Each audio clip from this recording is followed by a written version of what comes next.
Halo pemirsa, selamat datang kembali di No Hub News. Kali ini, kita akan menyelami topik yang memicu perdebatan sengit.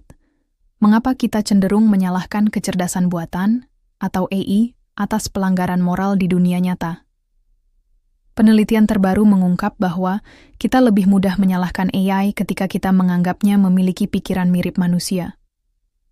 Dari kecelakaan mobil otonom hingga keputusan medis yang salah, AI sering menjadi kambing hitam. Tapi, apakah ini adil? Dan apa risikonya jika kita terus menyalahkan mesin alih-alih manusia di baliknya? Dari etika teknologi hingga psikologi manusia, mari kita ungkap misteri ini. Jadi, sebelum kita mulai, jangan lupa tekan tombol subscribe di No Hub News agar kalian selalu mendapat notifikasi update terbaru. Siap untuk menjelajahi dunia AI dan moralitas? Mari kita eksplor lebih jauh. Bayangkan sebuah mobil otonom menabrak pejalan kaki, atau algoritma AI memberikan label rasis pada foto. Siapa yang harus disalahkan? Pengemudi yang tidak ada? Pemrogramnya? Perusahaan di baliknya? Atau AI itu sendiri? Penelitian terbaru menunjukkan bahwa manusia cenderung menyalahkan AI, terutama jika kita menganggapnya memiliki pikiran seperti manusia, kemampuan untuk berpikir, merencanakan, atau bahkan menyadari tindakannya. Fenomena ini bukan sekadar reaksi spontan. Psikologi manusia memainkan peran besar. Kita sering memberikan sifat manusiawi atau antropomorfisme pada teknologi canggih. Ketika AI tampak berpikir seperti kita lebih mudah menganggapnya bertanggung jawab atas kesalahan. Tapi, mengapa persepsi ini begitu kuat dan bagaimana hal ini memengaruhi cara kita menilai moralitas di era digital?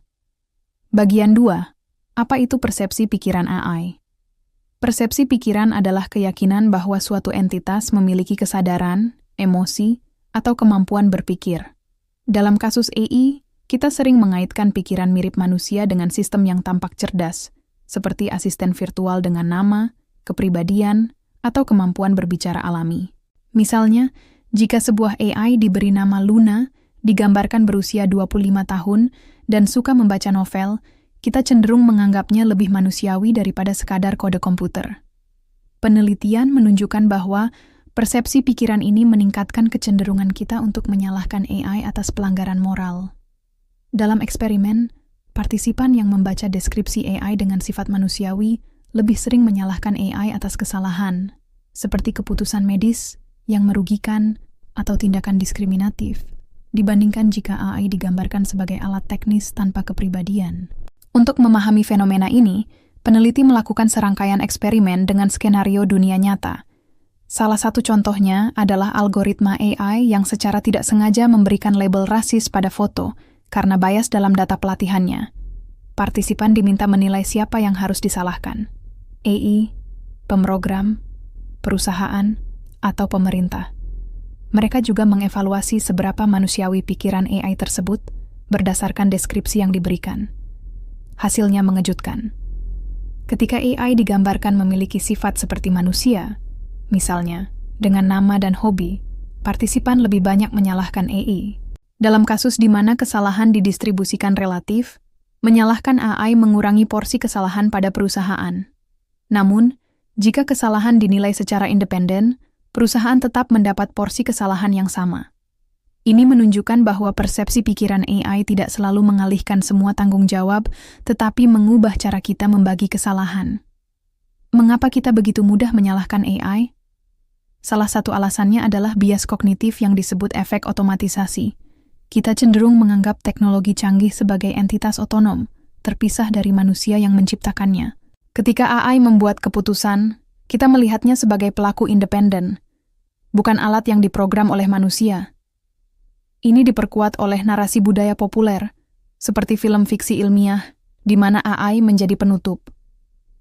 Antropomorfisme juga berperan besar.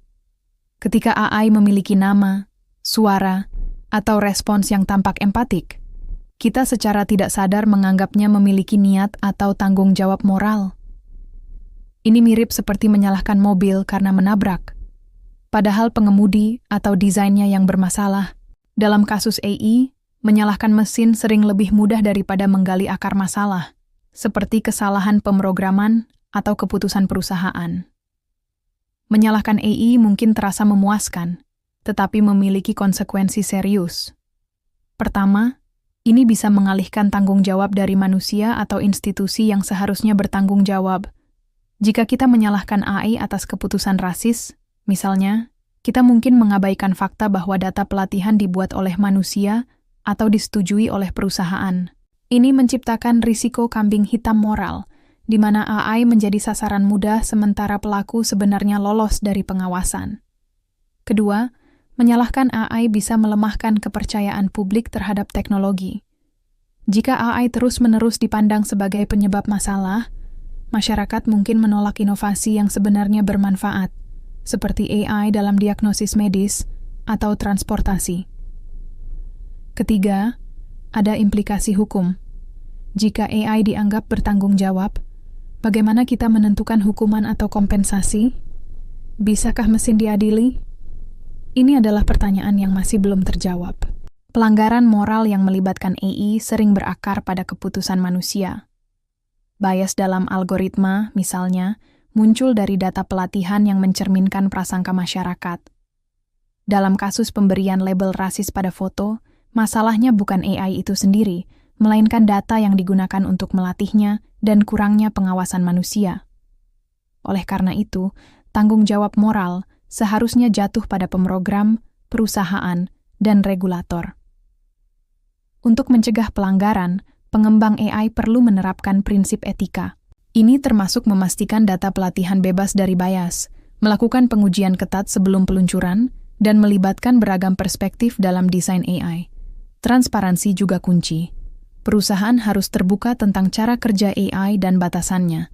Regulasi pemerintah juga penting untuk menetapkan standar akuntabilitas, seperti dalam kasus kendaraan otonom atau AI medis. Pelanggaran moral yang melibatkan AI bukan sekadar teori. Dalam transportasi, kecelakaan mobil otonom telah memicu perdebatan tentang siapa yang bertanggung jawab. AI, pengemudi, atau produsen. Dalam kesehatan, AI yang salah mendiagnosis pasien telah menimbulkan pertanyaan tentang keandalan teknologi medis. Di media sosial, algoritma yang mempromosikan konten diskriminatif atau berbahaya sering disalahkan, padahal keputusan desain dibuat oleh manusia. Kasus-kasus ini menunjukkan bahwa AI tidak beroperasi dalam ruang hampa. Mereka adalah cerminan dari nilai-nilai dan keputusan manusia. Menyalahkan AI tanpa memeriksa konteksnya, seperti data, algoritma, atau tujuan perusahaan, hanya mengaburkan masalah. Kita perlu pendekatan yang lebih holistik untuk menangani pelanggaran moral di era AI. Desain AI memainkan peran besar dalam membentuk persepsi pikiran. Banyak perusahaan sengaja membuat AI tampak manusiawi untuk meningkatkan kenyamanan pengguna. Asisten virtual seperti Siri atau Alexa diberi nama, suara, dan respons yang ramah untuk menciptakan ikatan emosional. Namun, ini juga meningkatkan risiko menyalahkan AI ketika sesuatu salah, karena pengguna melihatnya sebagai entitas yang berpikir. Sebaliknya, beberapa ahli menyarankan desain AI yang lebih netral, menekankan bahwa mereka adalah alat, bukan makhluk sadar. Misalnya, menggambarkan AI sebagai sistem pemrosesan data alih-alih asisten pintar bisa mengurangi antropomorfisme. Namun, ini bisa mengurangi daya tarik komersial AI. Menemukan keseimbangan antara fungsi, estetika, dan etika adalah tantangan besar bagi pengembang. Fenomena menyalahkan AI mencerminkan ketegangan yang lebih luas dalam masyarakat. Bagaimana kita mengintegrasikan teknologi canggih tanpa kehilangan akuntabilitas manusia?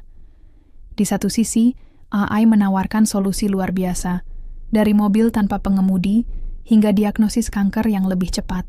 Di sisi lain, kesalahan AI bisa memperkuat ketidakadilan, seperti diskriminasi rasial atau kerugian finansial. Pendidikan publik adalah kunci untuk mengatasi masalah ini. Masyarakat perlu memahami bahwa AI adalah produk manusia, bukan entitas otonom. Literasi teknologi harus diajarkan sejak dini, membantu orang mengenali batasan AI dan menuntut transparansi dari perusahaan.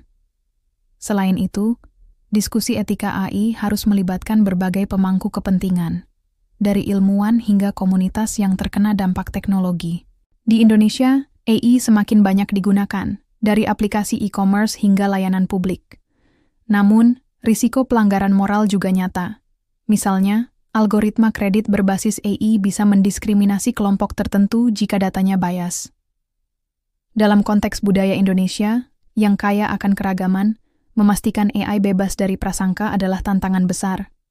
Indonesia juga menghadapi isu literasi digital. Banyak masyarakat belum memahami cara kerja AI, meningkatkan risiko antropomorfisme dan penyalahan yang salah. Pemerintah dan sektor swasta perlu bekerja sama untuk meningkatkan pendidikan teknologi dan mengembangkan regulasi AI yang etis.